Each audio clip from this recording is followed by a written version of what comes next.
Walk into 10 new build homes across Britain and 9 of them will feel exactly the same. Gray walls, white skirting, a laminate floor that looks like wood from 6 feet away and looks like a printed photograph from 6 inches. It's clean, it's modern, and it's cold. Not cold in temperature, cold in feeling. Because somewhere along the way we stopped choosing real timber and started choosing the idea of timber. And the wood you pick for your home isn't just a surface. It's the difference between a house that photographs well and a house that actually feels like somewhere you want to be at 9 o'clock on a wet Tuesday in November.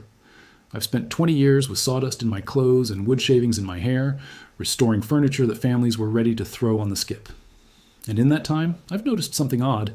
People will spend a fortune ripping out a perfectly good kitchen to fit something on trend, and then wonder why the finished room still feels flat. 9 times out of 10, the answer isn't the layout, or the paint color, or the lighting. It's the wood, or rather, the lack of any real wood at all. So today we're going to talk about something a bit different from my usual restoration projects. We're going to talk about how to actually choose the right timber for a warm, modern British home. The species, the finishes, and the mistakes that leave a beautifully designed room feeling like a show flat instead of somewhere lived in and loved.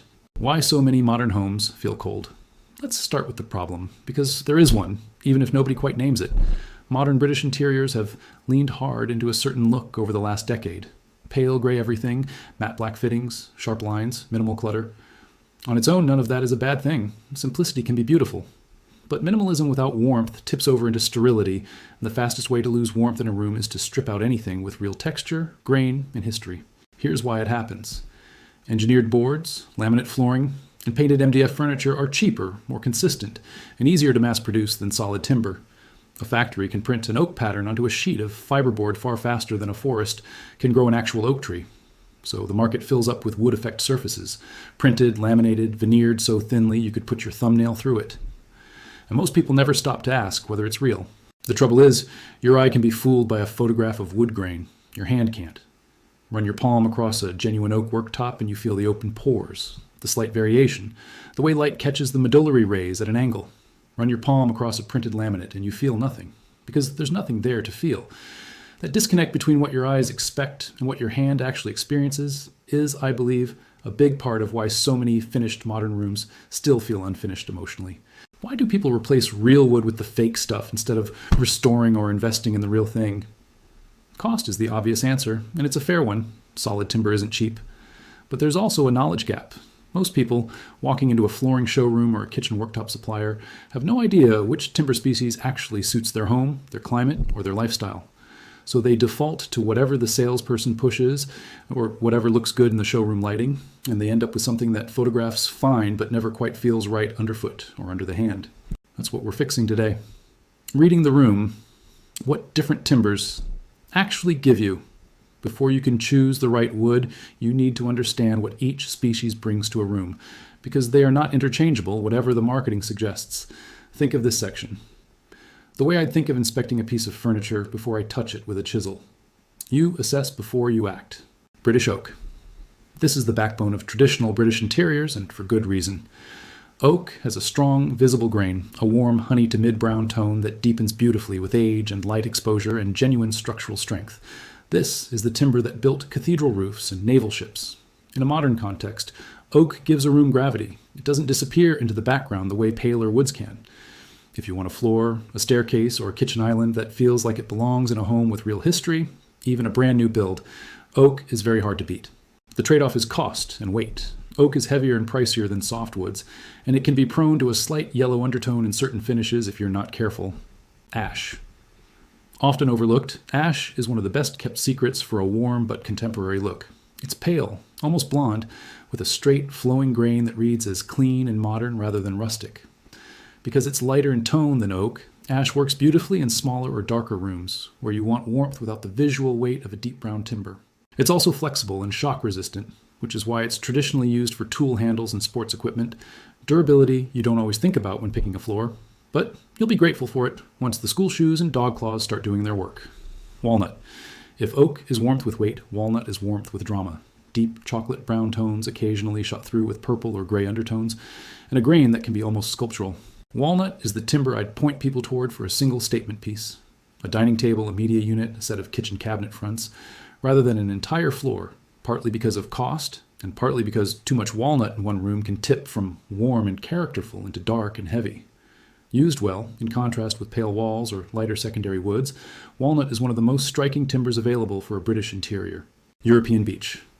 A workhorse timber with a fine, even grain and a soft pinkish tan color that mellows to a warm honey tone over time. Beech takes stain and oil evenly, which makes it a forgiving choice if you're not confident about finishing yourself. It's a popular choice for worktops and butcher's blocks because it's hard-wearing and food-safe once properly sealed, and it brings warmth without the strong grain pattern of oak, which suits a slightly more understated modern look. Elm.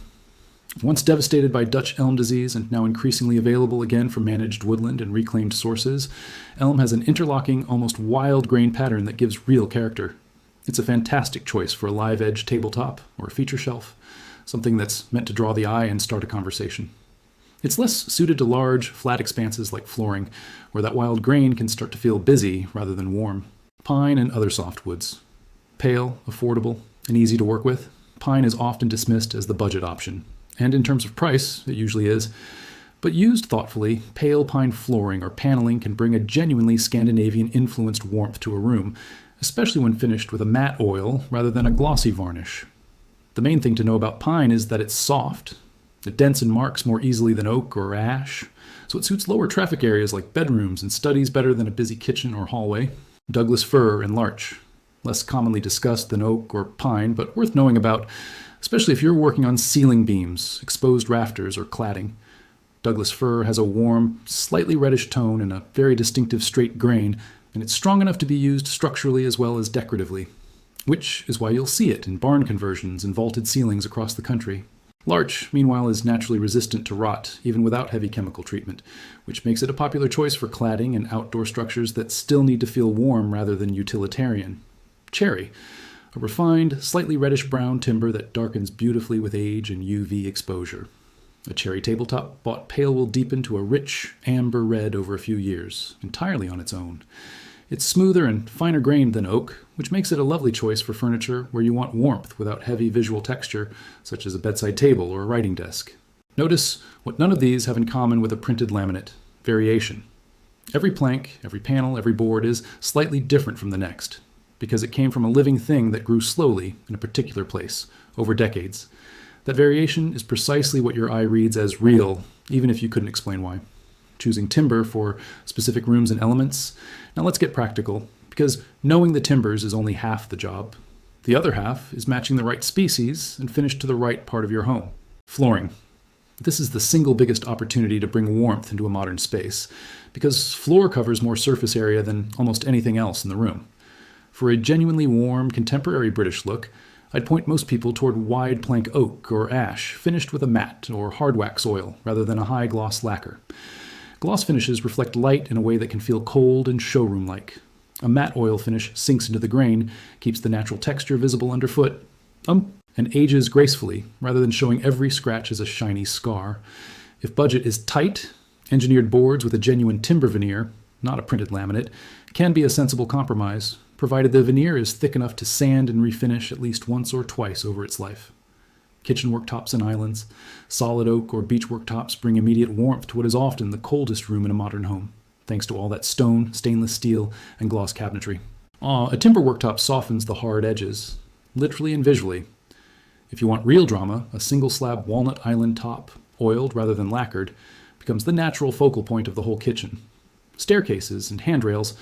Oak remains the gold standard here for good reason. It's strong enough for a structural handrail and staircase, and the warm tone against a painted or glass balustrade creates exactly the kind of contrast that makes a modern staircase feel welcoming rather than clinical. Furniture. This is where you can afford to take more risks, because a single piece of furniture is a smaller investment than an entire floor. A walnut or elm dining table, a set of ash dining chairs, an oak sideboard. These are the pieces that anchor a room's warmth and give you the freedom to keep the surrounding walls, cabinetry and flooring simpler and paler. Paneling and feature walls. Timber paneling has made a huge comeback in British interiors over the last few years, and rightly so.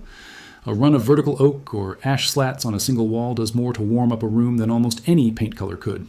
Keep the boards narrow, the spacing consistent, and the finish matte, and you'll get a look that feels current rather than dated.